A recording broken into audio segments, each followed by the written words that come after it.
প্রিয় দর্শক, আজকে ইসলামী আন্দোলন চরমোনাইকে জাতীয় রাজনীতিবিদ হিসেবে জনপ্রিয়তার শীর্ষে একটি রাজনৈতিক দল সেই রকম ভাবে পরিচয় করিয়ে দিয়েছেন বিএনপি।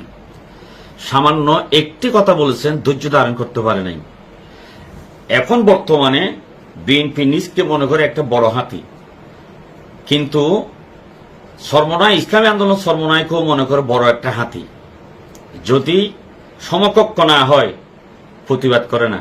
নিশ্চয়ই এখন ইসলামী আন্দোলন চরমোনাই বিএনপির সমকক্ষ কাছাকাছি হয়েছে, না হলে প্রতিবাদ কেন?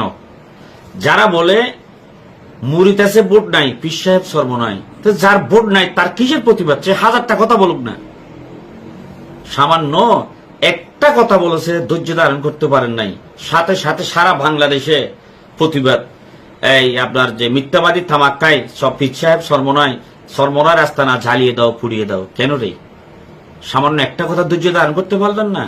কিছুদিন আগেও তো রেজাউল করিমের সাথে মির্জা ফখরুল দেখা করেছেন।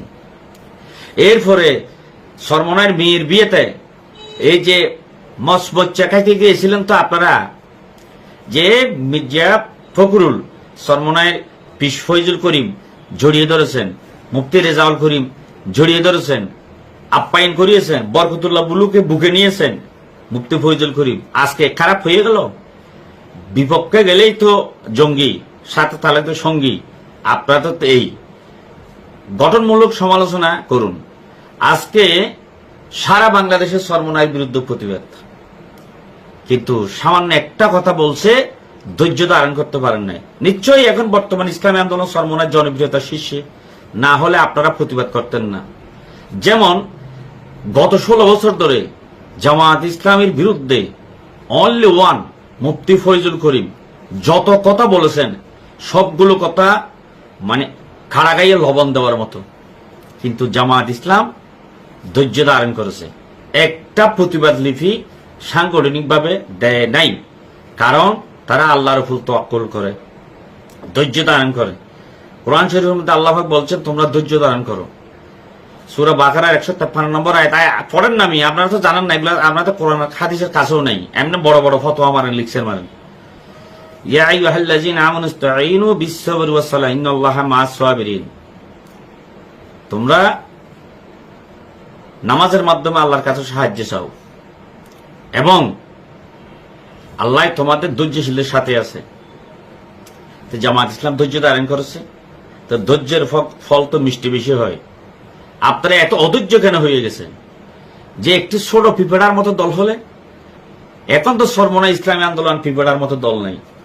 আমি মনে করি এখন বর্তমান বিএনপি যেমন হাতি, ইসলামী আন্দোলন চরমোনাইও হাতি।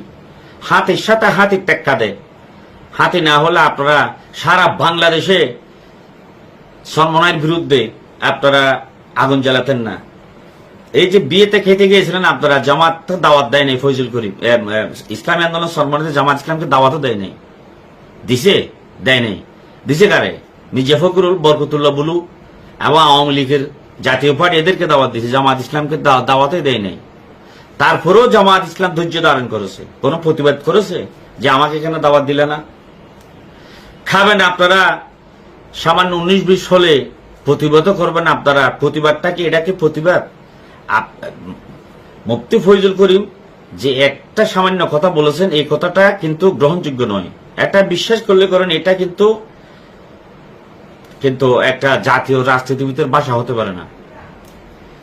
উনি সাদা হলো পল্টনে, বাদ যায় লন্ডনে, এটা খুব মারাত্মক একটি কথা, কিন্তু আর বাদ বাকি কথাগুলো প্রতিবাদ করার বিএনপির বিরুদ্ধে হাজারটা পয়েন্ট আছে, কিন্তু ওই একটা পয়েন্ট, এটা কিন্তু ব্যক্তিগত আক্রমণ। কিন্তু ফয়জুল করিম একবার আক্রমণ করেছে, না হয় ধৈর্য ধারণ করতে পারেন নাই। আজকে তো ফয়জুল করিমের সদ্য গোষ্ঠীকে যে আক্রমণ করে কথা বলেছেন, এটা কি হবে? কি প্রতিশোধের বদলে প্রতিশোধ? যে অন্যায় করলো, ফয়জুল করিম যদি বলো ধরি, একটা বল করলে তো আপনারা আজকে 10টা বল করছেন গায়ের জোরে। তো ফয়জুল করিম যে একটা বড় দল, তার প্রমাণ তো আজকে নিজেরাই দিয়ে দিলেন। আসসালামু আলাইকুম।